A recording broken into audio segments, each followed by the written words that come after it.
Google's corporate culture where it was changing every single week, getting more extreme, getting more Marxist, most postmodern, even though they're kind of the same, and it was getting like scarier and scarier and scarier.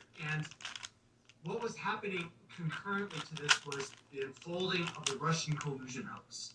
And, you know, there was a lot of people that were coming out and saying that there's no evidence for this, in fact, there's counter evidence, and like Seth Rich got murdered. And it was all this like.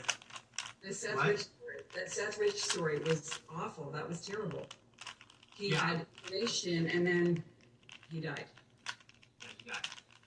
And if you look at the details, it was really, suspicious the way he died. And so, and there's a lot of conflicting stories about that, and his role in giving the internal emails of the DNC to WikiLeaks. And so, this Russian collusion narrative was happening with all of this, and all of the evidence that was showing that the mainstream media's version of events may not be based in reality, like that was happening at the same time that Google decided that they were going to lock down the whole internet. And so what I saw was this progressive rollout of this machine learning fairness to like YouTube, which is where I was working for the last 3 years when I was working at Google, was their YouTube division. And so I saw things like the machine learning fairness discussion list, and then, but it was mostly secret all up until they started talking about it. And as they started talking about it, they started to announce other things as well.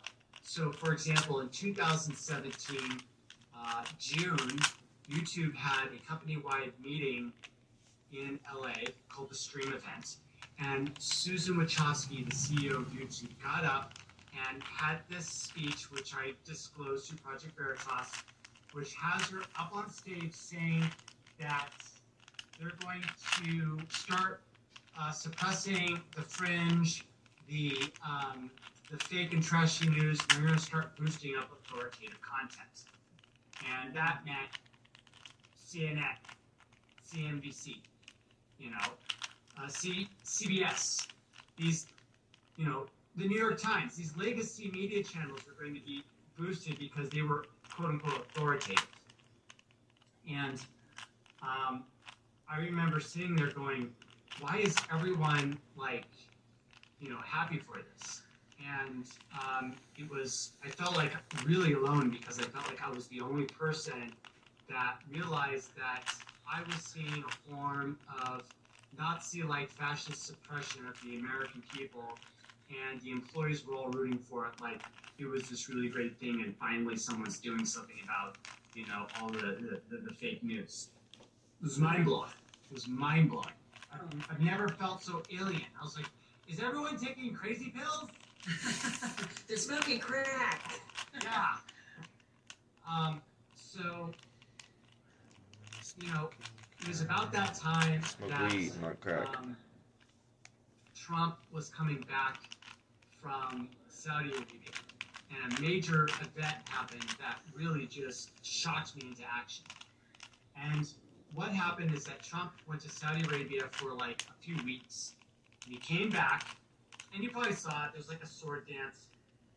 So Trump goes to Saudi Arabia, he comes back, and he tweets out the following: despite the negative constant press, Kefefe. Yes, okay. Tell us about that. Okay, so, and then he deletes the tweet, and then he's like, can anyone figure out what Kefefe means? Good luck. Well, it turns out that people actually were able to figure out Kefefe because it was able to be translated at translate.google.com when you set the source language to Arabic. And then the output of that was, we will stand up. And so people were like, hey, look, there's this translation, you put it together with the tweet. What Trump's tweet said was, despite the negative constant press, we will stand up. Kefefe. Boom. Translation. Wow. Well, it turns out that that the New York Times had a problem with this translation. And so they wrote an article saying that all these people found out about this translation of Covfefe, but it's wrong. Right. And the way that they knew that it was wrong was because one of their language experts said that it was wrong. And it turns out that this language expert was a former contractor for the New York Times, their own employee. Like, they went and asked them if, what they were saying was right. He's like, of course it's what you're saying is right. So they ran with it. Wow. Fake What was news. Google? Trying to fight fake news with fake news. Right. Okay. Guess what? On their YouTube battlefield. What? They took this article and they said, we are obviously translating this wording correctly because the New York Times has written this article saying that this translation is wrong. So let's change the translation. Let's delete it out. It's not the molecule and Oh, wow. so they find in the YouTube brain or did this. whatever. Actually, Google. So YouTube is owned by Google. So sometimes they'll say YouTube, sometimes they'll say Google. They're the same company. So the Google translation that was delivering "We Will Stand Up" was thrown through a propaganda machine. Really, it sounds like, and they removed the meaning. And that's the thing that we're facing, Zach. They're changing the meaning of terms to Yes. control the narrative. And you know That's who weird. changed? You know who censored this word? It was a team, and the team's name was the Derrida team. Now I find this really interesting because there is a philosopher by the name of Jacques Derrida who advocated for the destruction of Western culture through the manipulation of language. He was a postmodernist. So what are the chances that Jacques Derrida is who they were really kind of inferencing when they made this Derrida team group? Wow. I want to Wow. answer that question. I think they know exactly what they're doing. And so, and then what happened was after they deleted the word, it became nonsense. And as a result, a bunch of mainstream media, companies started going after the president and advocating for the use of the 25th Amendment to remove him from the presidency, saying that he was tweeting nonsense and so therefore he was mentally incapacitated. Ergo, the 25th Amendment applied. Wow. So I'm like, wait a minute. And I'm sitting there looking at all of this, and I'm sitting there going, wait a minute, like, is this an act of sedition? Like, Google's meddling in the narrative in politics when it has no reason to do so, and is against their core mission statement. They're deleting information to give weight to an MSM that's trying to overthrow a sitting president of the United States. And I went, well, now that I know that this is happening, if I don't say anything, I'm now involved in a conspiracy of cover-up, of silence. And so that's when I started to get all of this information together. I knew that in some way or somehow I had to let the world know that this is what Google was doing, because in order for Google to operate, they have to remain in the shadows. They have to remain unseen. And if the people wake up and find out what's happening, then what happens is that the social engineers have to retreat. That's how it works. That's the playbook.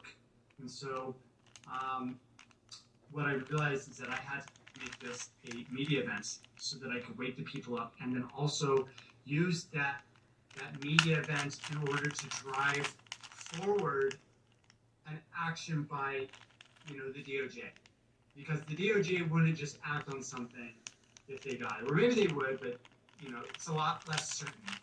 What they need is public opinion to push them. And so I realized that I needed to do an event in order to push law enforcement in order to create the necessary change that would prevent this technocratic takeover of America. And so I started that outreach.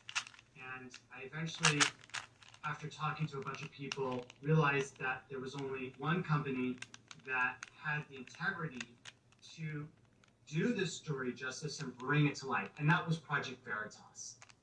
And the reason it was Project Veritas was because of James O'Keefe's integrity. And you know that he's a person of integrity because of how much the media goes to slander him. Yes. Yes. And so, and when you look and see if the media, it's not only that they slander him, but they slander him with knowingly false propaganda that's easily refuted if you just do a cursory check, right? And so I met with them over the phone. They sent a handler, I guess is the best way to describe it, that came to manage the relationship and get the extraction of the materials into the organization's hands. And that worked.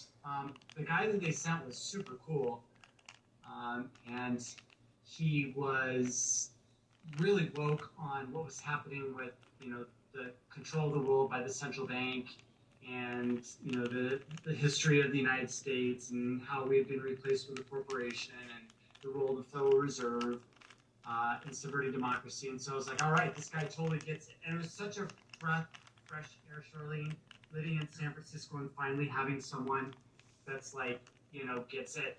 I can't tell you how sane that kept me to have really long conversations with this guy over, drinks at the bar. It was just awesome. So, he eventually earned my trust. I eventually gave him all of the documentation necessary that I was holding from Google, and then he brought it back to Project Veritas. And then nothing happened for like a year and a half. Oh, actually, something did happen. There was a mass shooting at my building in April 2018 by someone by the name of Nassim, which is a really weird story in itself. It doesn't make a lot of sense if you look at the details of what happened. And I don't really want to get into it, but basically this person got demonetized and then came with a gun to the building, was able to get into the one entry point that wasn't secured, and then opened fire and shot a couple people. Wow. So what are your thoughts around that? That's bizarre. Yeah. There's some stuff about there's some weird stuff like the police stopped the person that was sleeping in their car the night before, and then let them go. But then the parents said that they warned the police that this person was coming to YouTube to do damage and shoot them up. So it's like, why would that person who fell asleep on Google campus, who the police identified, and then let them go? So, and this is all on public record. But I'm just thinking about what you're saying, Zach, and this bizarre event where the police let this guy go that sounded at least a little shady, if nothing else. Did you feel threatened when this was happening? Yeah, and I was like in the middle of all the conspiracy theories that I was learning about the secret history of the United States. So when that fire alarm got pulled after the shooting happened, I was thinking to myself, oh man, I really hope that this isn't like a false flag attack. That's silly. And then all of a sudden I saw like a dead body, and then the police storming through the doors with like assault rifles. And I went, what the heck is going on here? And so I got on my electric skateboard that I had with me, and I sped off. It turns out that the person that was lying dead on the ground was the shooter, in fact, that had turned the gun on herself and fired it into her chest. Wow. So where did you go from there, Zach? And is it at this time when that happened, did you already talk to Project Veritas, or was that right before you talked to Project Veritas? Well, so, let's go to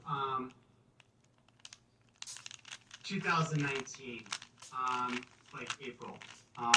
Project Veritas has actually not done anything with the content that I've given them. They haven't really said anything, and they haven't really been responding to any requests for comment about what's going on.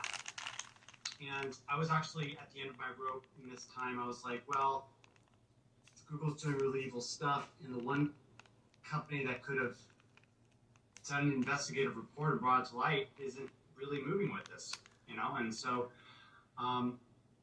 after several waves of censorship that crashed in April and May, I was just like, I can't do this anymore. Like, I hate waking up and going to work and participating in this beast system that's about to kick everyone off of the internet that disagrees with their corporate, you know, philosophy, you know, their values. And so I said, I can't take this anymore. I don't care what the consequences are going to be. I'm just going to leave Google. And so I went to my boss. I said, I don't agree with the censorship that the company's doing. I'm going to go find something else to do. He was surprised, but I agreed that I would hand in my official resignation letter in a week. That week rolled around. I was sitting there writing it when I got an email from James O'Keefe's executive producer, Joe Hallerman. And he was just like, hey, Zach, like, can you check this transcript out for us and let us know what it is? I said, sure. And so he sent it to me. I read the transcript, and it was the transcript of a sting operation they'd done against Jen Janai, one of the AI directors at Google. And they got her saying that only something the size of Google could stop the next Trump situation in 2020. Whoa. Wow. Wow, James, you actually did it. So it turns out that he wasn't responding to me because operations were active, right? They were doing a sting operation.